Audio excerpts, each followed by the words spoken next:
니고데모가 예수님을 변호하고 요새 말로 하면 커밍아웃 한 거 아니에요. 모든 사람들이 다 다른 길로 가는데 이건 아니지 않습니까? 하는 그 말이에요. 그죠? 이게 거듭남의 표시라는 거잖아요. 그뿐만 아니라 예수님이 십자가에 못 박혀 죽으셨을 때 생각해보면 공식적으로 사형 선고받은 거예요. 그리고 로마가 공식적으로 사형 집행을 한 거예요. 그리고 제사장들은 손가락질 한 거예요. 그리고 사람들은 다 욕하고 떠나간 거예요. 쓸쓸하게 남은 한 주먹의 사람들. 완전히 그건 끝난 거죠. 그런데 거기에 국회의원이 자기의 사비를 들여가지고 방부제 그리고 향품, 장례용품을 준비해서 그 간 거 아니에요. 이거는 예루살렘 모든 사람들에게 뉴스거리가 될 거 아니에요. 그 이전에 있던 재판부터 그렇게 얘기를 했으니까. 그렇지만 이거는 다수결도 아니고 완전히 모든 사람들이 그 대제사장이 더군다나 옷을 찢으면서 더 이상 증거가 하면서 사람들 선동해버리니까 그 빌라도 앞에서는 또 선동가들에 의해서 민중이 다 나서니까 이건 어쩔 수 없는 상황이었죠.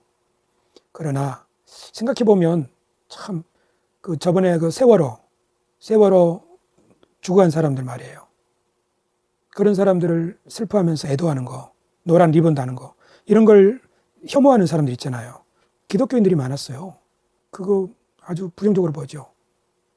그러니까 이 니고데모가 우리에게 보여주는 것은 뭐냐면은 의를 위하여 희생당한 사람들, 희생자들에 대한 애도, 이런 것에 동참하는 것, 이것이 얼마나 중요한가 하는 거예요. 사실 그 재산을 잃는 거잖아요. 그 평판에 훼손이 되는 거잖아요. 그런데 그런 걸 개의치 않고 동참하는 거잖아요. 이것이 바로 거듭남이죠. 사실은 양심이 살아있다는 게 이런 거잖아요. 그리고 보면 우리 개신교회 신자들은 상당히 많은 두꺼운 갑옷, 교리의 갑옷, 이런 것이 그냥 잡혀 있어가지고 움직일 줄을 몰라요. 애도할 줄을 모르고 동참할 줄도 모르고. 이건 큰 문제예요. 도리어 정죄하는 입장에 서 있다면. 사회적 참사를 겪은 사람들에 대해서 충분히 애도를 하지 못하게 했던 윤석열 정권, 리본을 꼬끌꼬끌 달게 한다든지 말이죠. 위패도 영정사진도 없이 한다고 하는 거. 그러니까 거듭난 사람의 증거가 뭐냐 하는 것은 애도에 동참하는 거예요. 사람들이 뭐라고 하든지 간에 옳은 일에 나서는 거. 그것이 거듭나는 거죠. 우리가 그렇게 보면 그 사울의 갑옷, 아까 말한 교리의 갑옷에 딱 잡혀가지고 이렇게 나서면은 이상한 교인이라고 하는, 이상한 교회라고 하는 낙인이 찍힐지도 몰라 라고 하는 그런 생각으로 자기 검열하는 거 있잖아요. 이것을 벗어버리는 게 거듭난 거예요. 내가 거듭나지 아니하면 하나님 나를 볼 수 없느니라. 성령으로 거듭난다는 것이 뭐냐? 그것은 세상의 평판을 버릴 만한 하늘의 계시, 성령의 감동이 우리의 양심을 탁 찔러서 여기서 우와 하고 정의의 소리를 내는 거, 이게 거듭나는 것이지. 우리의 거듭남은 무슨 영접 기도라고 하는 그 고백하면 된다고. 사실 진짜 세례의 의미도 그거잖아요. 죽음과 삶, 부활이잖아요. 옛 사람이 나는 죽고 새 사람으로 다시 새롭게 태어났다는 거잖아요. 뭐가 죽었다는 거예요? 죄인된 자아가 죽고 천국 백성으로 태어났다고 하는 모호한 얘기가 아니라 너는 뭐에 죽은 거냐 하는 것을 분명히 깨우쳐 줘야죠. 내가 죽어야 될 것이 뭔지를, 내가 지불해야 할 대가, 그게 진짜 거듭남이고, 니고데모는 그 거듭남을 보여주었고, 사마리아 여인의 이야기 속에서도 아, 거듭난다고 하는 게 이런 거로구나 하는 것을 아주 그림으로 잘 보여준 거죠. 그러니까 우리가 우리 자신이 거듭났는가 보려면 내가 얼마나 정의에 대해서 민감하냐, 얼마나 사회적 희생자에 대해서 애도를 표하고 있느냐, 또는 얼마나 사람들의 평판에 굴복하지 않고 당당하게 살아갈 수 있느냐 하는 걸 보면 알 수 있죠. 어쩌면 사도 바울이 나는 날마다 죽노라 하는 의미가 바로 그런 것들이 올라오는 육신의 생각들을 막 죽이지 않았을까. 그리고 자기 부인하면서 나를 따르거든 자기를 부인하고, 한번 부인하면 끝, 이게 아니죠. 계속 부인해야죠. 세상의 욕심 이런 거 말이에요. 그 여정이라고 볼 수 있는 거죠. 거듭남이라고 하는 거예요. 그러니까 그 박옥수의 거듭남, 그 비밀이라고 하는 거, 그것은 여전히 한 번 구원은 영원한 구원이라든 등 예수님이 단번에 피로 우리가 거룩함을 얻었노라 하는 구구절절 하나 붙잡고 우리는 이미 구원받은 것이다, 우리는 거룩하게 되었다 하는, 그것은 사실 아주 낮은 차원의 이야기예요. 그 이야기를 계속 반복하는 것은 진짜 거듭남의 의미를 모르게 하는 어떤 수건 같은 것이고 가림막 같은 것이에요. 그러니까 그것은 율법주의에 매여 있는, 거기에서 거듭남, 거기서 벗어남의 의미는 있지만 그 다음 단계로 나아가야 된다고 하는, 더 깊은 길, 더 좁은 길, 그리고 그 생명의 길. 구원파가 이렇게 이단으로 판명이 되거나 판결이 되고 정죄받는 이유가 있다면 바로 이 부분일 거예요. 그렇지만 구원파가만 그런 건 아니죠. 우리 기존의 신자들도 이런 측면이 많이 있기 때문에 오늘 이런 메시지가 필요한 거예요. 구원, 거듭남, 그 소중한 구도의 여정인 거죠. 마커스 보거가 말한 그 도교, 불교, 그리고 이슬람교 그 구도에 대한 설명은 어떻게 들었어요? 내가 보기에 질문이 잘못된 것 같아요. 우리가 그런 질문하죠. 불교에도 구원이 있는가? 타 종교에도 구원이 있는가? 이건 질문이 잘못된 거예요. 이 사람들의 이 질문은, 그때 말하는 구원은 어떤 거냐면은 천국에 들어가는 거예요. 그러니까 불자들도 천국에 갈 수 있느냐? 그 질문을 하는 거예요. 그러니까 질문이 잘못된 거지. 구원을 천국에 들어가는 것이라고 생각하는 거기 때문에 그런 질문이 나오는 거예요. 구원, 거듭남, 이것이 구도의 여정이라고 한다면, 길 대신 예수님을 따르는 길이라고 한다면, 예수님이 걸어가신 삶의 방식을 따르는 길이라고 한다면, 우리가 예수님을 이렇게 따라서 진리를 찾고 육신의 생각, 세상적인 자랑, 탐심, 이것을 버리고 하나님의 생각, 하늘의 뜻을 따르려고 노력하는데, 이걸 우리는 구도의 길, 하나님의 자녀의 길, 성령의 인도함을 따라 사는 길, 생명의 길, 여러 가지 표현하잖아요. 그러고 있는데 저 친구들도 보니까 이웃집도 그렇게 하고 있네. 이웃집도 자신의 탐진치, 불자들의 말한 거예요. 탐심이나 분노나 어리석음 이런 것을 버리고 팔정도의 길을 걷고 바른 길을 걷고자 하고 있네. 그러면 뭘 발견한 거예요? 동질감을 발견한 거죠. 그렇죠. 그래서 종교 간의 대화가 가능하다는 거예요. 그래서 우리가 당신들 따라가겠다 그런 말이 아니라 공통점을 발견하는 것이죠. 신앙생활의 모습이 좀씩 달라요. 이슬람 신자들은 하루에 5번씩 기도하는 시간이 있죠. 천주교 신자들은 그 묵주 기도하는 그런 게 있죠. 기도문 같은 거 말이에요. 동학에도 기도문이 있고 우리 기독교인들은 주기도문 같은 게 있긴 해요. 불자들도 주문 기도문이 있겠죠. 하지만 공통적으로 다 직장생활도 하고 종교생활도 하고 그래요. 그리고 뭔가 다 진리를 찾기 위해서 그렇게 노력을 하고 있어요. 예를 들면 집회도 가고 또 경전도 연구하고 기도도 하고 그렇게 하고 있죠. 다들 그렇게 하고 있어요. 그러니까 모든 종교가 다 구도의 길을 걷고 있는 거예요. 모든 종교가 다 그런 길을, 그런 모습들이 있는 거예요. 근데 반성적으로 우리 개신교를 생각해 보자면 개신교의 약점은 뭐냐면 믿음으로 의롭다함을 받는다, 믿음으로 구원을 받는다 하는 그 가르침이 우리를 행위가 아니라 믿음으로 이쪽으로 치우쳐 가지고 행위를 좀 안 좋게 생각하는 게 있어요. 행위. 여기서 말하는 행위는 자선을 행하는 그런 것도 있지만은 어떤 반복적인 기도를 드리거나, 그런데 교인들도 계속 교회 와서 기도하고 있잖아요. 근데 그 기도가 진리를 찾는 이 중세 시대 때 말하는 렉시오 디비나처럼 그런 진리를 찾는 그런 기도라기보다는 자기의 문제 해결을 위한 기도에 치우치는 경우가 많지요. 그러니까 신앙생활이 거듭남, 문제 해결 이쪽으로 치우치게 되면 구도와는 거리가 먼 내면을 새롭게 한다든지 예수님의 길을 찾는다든지 하는 거 말이에요. 교회에서 가르치는 가르침 자체가 문제예요. 설교. 그러고 보면 옛날에 큐티 훈련 그런 것들은 참 잘 개발해야 될 좋은 훈련이에요. 기도 훈련, 기도 연습, 큐티 훈련 그런 훈련이 필요하죠.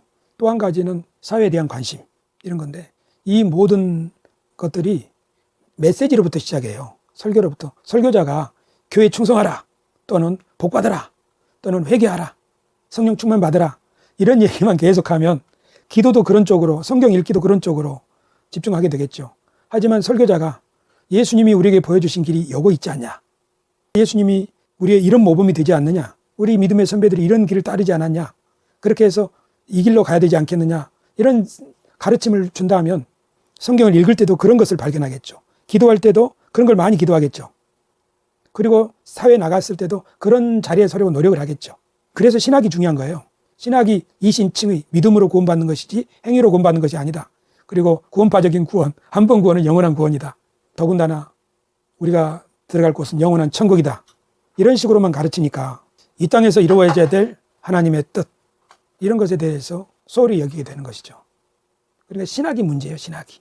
그래서 저 아침에 듣는 설교들 대부분의 신학이 그런 신학이라. 그래서 앉아서 듣는 사람들이 무슨 기대를 하고 있겠어요.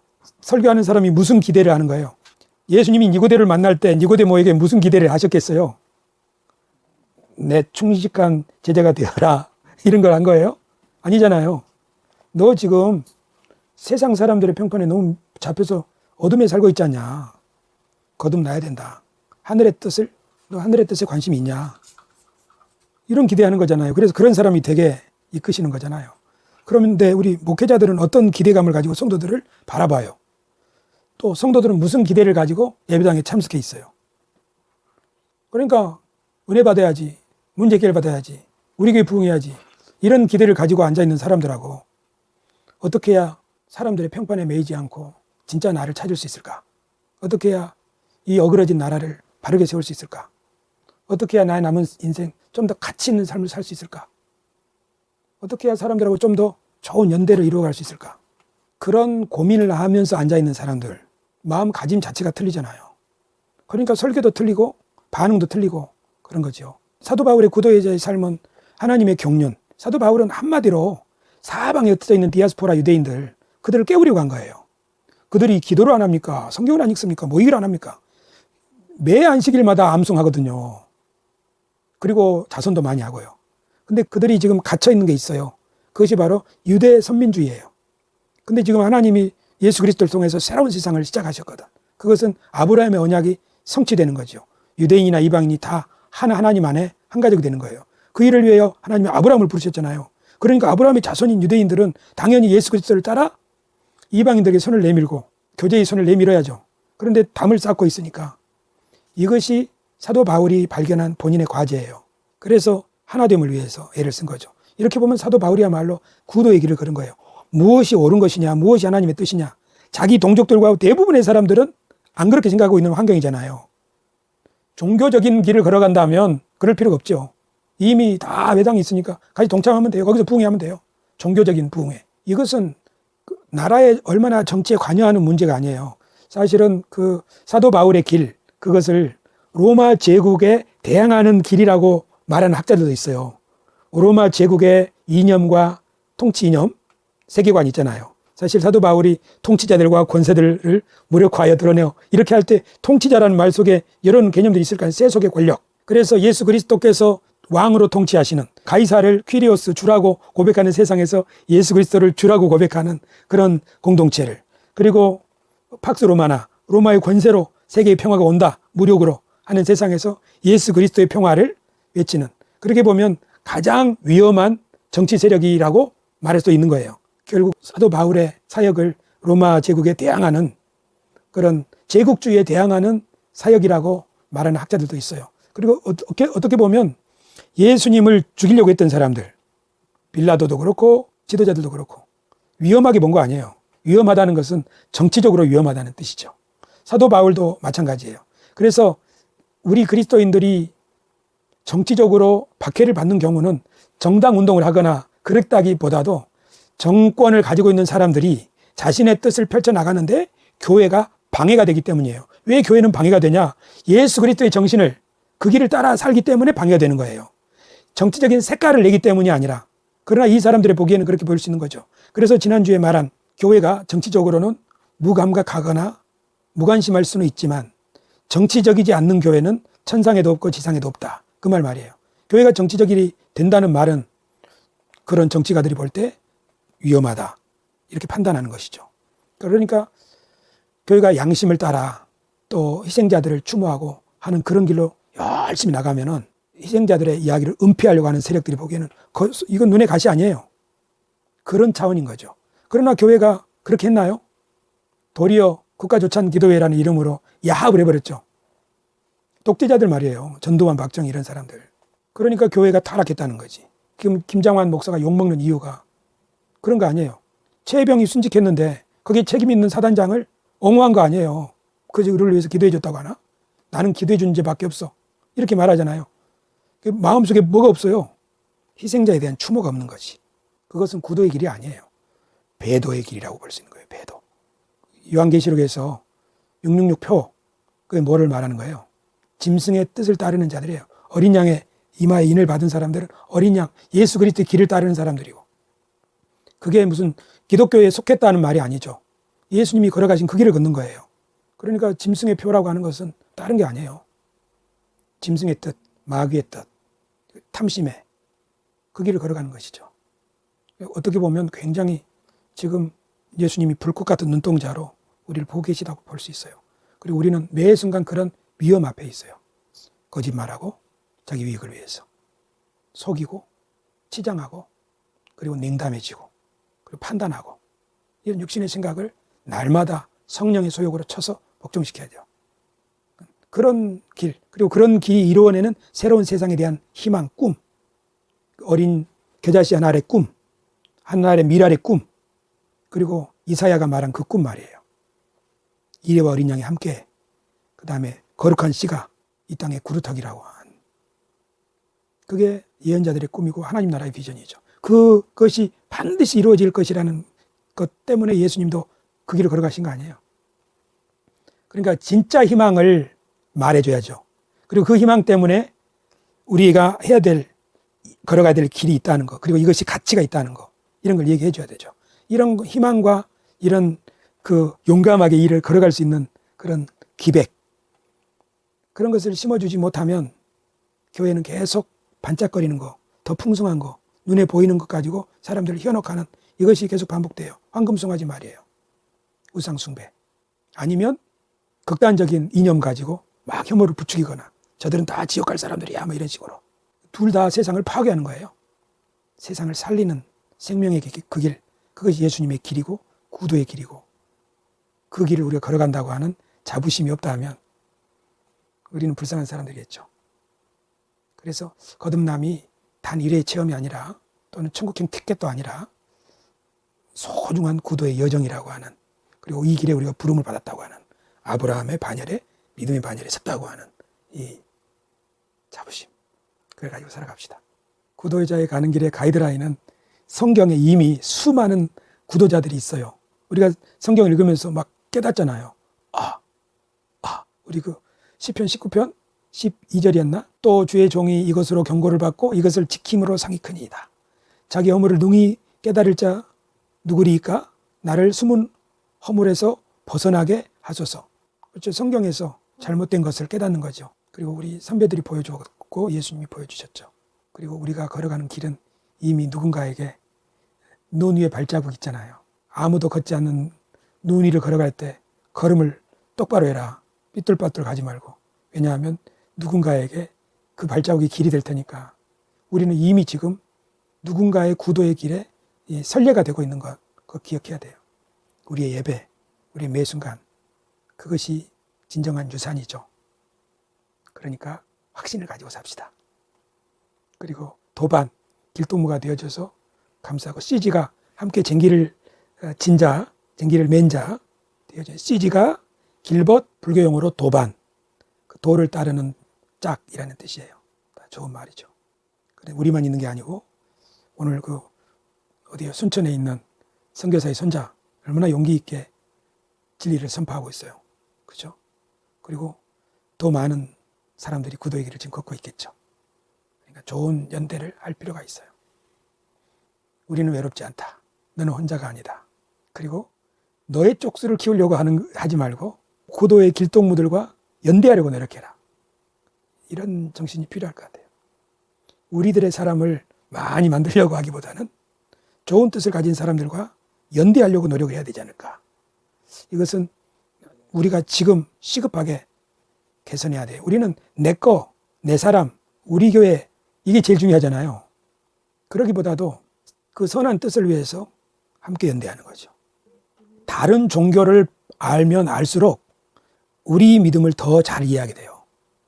다른 언어를 알면 알수록 우리 문화를 더 잘 이해하게 돼요. 이거 굉장히 중요한 거예요. 사람이 무엇을 인식하고 깨닫는 것은 비교를 통해서 깨닫기 때문인 것 같아요. 비교 대상이 있어야 이것이 뭔가가 더 드러나죠. 이게 뭐지? 할 때는 이거하고 틀리네? 다른 점을 발견하게 되고, 그래서 이것의 독특한 점을 이것과 비교함으로 알게 되는 거잖아요. 그러니까 다른 종교를 이해해야 돼요. 이해하면 할수록 우리가 이런 특징이 있구나, 또는 이런 점이 공통이구나. 카렌 암스트롱 종교 연구가예요. 그 신의 역사, 아주 도발적인 책이죠. 그 책 여기도 있는데 그 책 읽으면 이런 얘기가 다 나와요. 아까 내가 얘기했던 그리스 철학이 일어나던 때, 그다음에 중국의 도교, 맹자, 공자, 순자 이런 사람들이 일어나던 때, 또 인더스 문명이 일어나던 때, 또 유대교 예언자들이 일어나던 때, 그때 어떻게 정신의 혁명 이런 것들이 가능했던가, 그 치열했던 죽음의 전쟁의 상황들 말이에요. 그런 상황에서 이런 진리가 싹이 텄다는 사실을 보여주는 것, 아주 좋은 책이에요. 불자들의 행사에 천주교 신부님들이나 수녀님들이 가서 동참하고, 그 다음에 크리스마스 때 승려들이 와가지고 성탄 축하해주고 그런 거 있거든요. 그러니까 개신교회가 얼마나 뒤떨어졌다는 걸 알 수 있지. 이건 우리 막 이렇게 있으니까 얼마나 아이스러워요. 아이스러워. 유아적이냐 이거요. 우리가 그랬잖아요. 사찰에 들어가면 왠지 불편하고 말이에요. 그 승복만 봐도 왠지 이상하고 말이에요. 그런 거 말이에요. 얼마나 배타적인가. 우리 피 속에 그냥 꽉 차 있는 거지. 그런 사람들이 개신교회에 꽉 차 있으니까 개신교회 그냥 옴짝달싹 못하고 사회를 발전해 나가는 이 세상을 계속 발목 잡는 일을 하는 거예요. 그 목회자들도 그럴 수밖에 없고 본인도 그렇고. 그러니까 소경이 소경을 인도한다는 예수님의 말씀이 딱 맞는 거예요. 그러니까 어떻게 해야 돼? 오늘 그 순천에 있는 목사님 말씀처럼 평신도들이 깨어나가지고 김진홍 목사 하고 막 비난하니까 목회자들이 그것이 어리버리해진다고 목회자들이 깨닫는다고 하잖아요. 아마 지금 유튜브가 이미 그 일을 하고 있어요. 많은 목소리들이 나오고 있잖아요. 그리고 그걸 사람들이 듣잖아요. 안 들으면 이제 바보 되는 거야. 그러니까 계속 자기 알고리즘에 갇혀가지고 극우화되는 사람들 있죠. 그 사람들은 계속 우물에 빠져있는 개구리 모양으로 퇴화되는 거예요. 도태되는 거예요. 그러니까 감사하게도 많은 돌들이 일어나서 소리를 지르고 있는 거예요. 그래서 기성교회 목회자들의 소리가 점점 줄어들고 인터넷에서 경쟁이 안 돼. 그 교회 안에서는 소리가 크지. 그러나 세상에 만인이 함께 나오는 소리 세상, 인터넷의 세상, 유튜브에서는 안 돼요. 물론 거기에 중독되어 있는 수많은 사람들이 있지. 그 그룹은 계속 그 그룹대로 그 안에서 왕왕거릴 거예요. 하지만 더 넓은 세상에서는 수치가 되는 거지. 윤석열처럼, 김건희처럼 얼마나 어리석은 사람들을 추종하는가. 그 포레스트 검프에 나오는 그 유명한 장면, 모든 사람이 따라가잖아요. 생각 없는 사람 따라가는 걸 본인들만 모르고 있는 그 패러디. 정광훈을 지금 추종하던 사람들, 윤석열을 추종하던 사람들, 그 사람들이 지금 그 사람들의 행적을 보고도 깨닫지 못하니 그 자체로 심판이죠. 웃음거리가 되는 것 뿐이에요. 그러나 많은 생기 있는 새순들이 솟아나고 있어요. 우리들도 그 새순이 되기를 원하고 생명의 샘이 되기를 원하는 거죠. 이 물이 더러워지지 않기를, 그리고 우리가 가지고 있는 낡은 생각, 두려움의 굴레, 그런 걸 벗어버리고 용감하게 예수님을 따를 수 있기를. 그것이 바로 거듭남의 순간들이라는 거지. 그래서 소중한 구도의 여정이다. 각성의 시간들, 장성한 분량에 이르는, 이렇게 말하는 거예요. 나의 좋은 파트너가 되어줘 고맙습니다. 하나님 아버지, 오늘 이렇게 모든 순서를 마칩니다. 우리를 여기까지 인도하여 주신 하나님께 감사를 드립니다.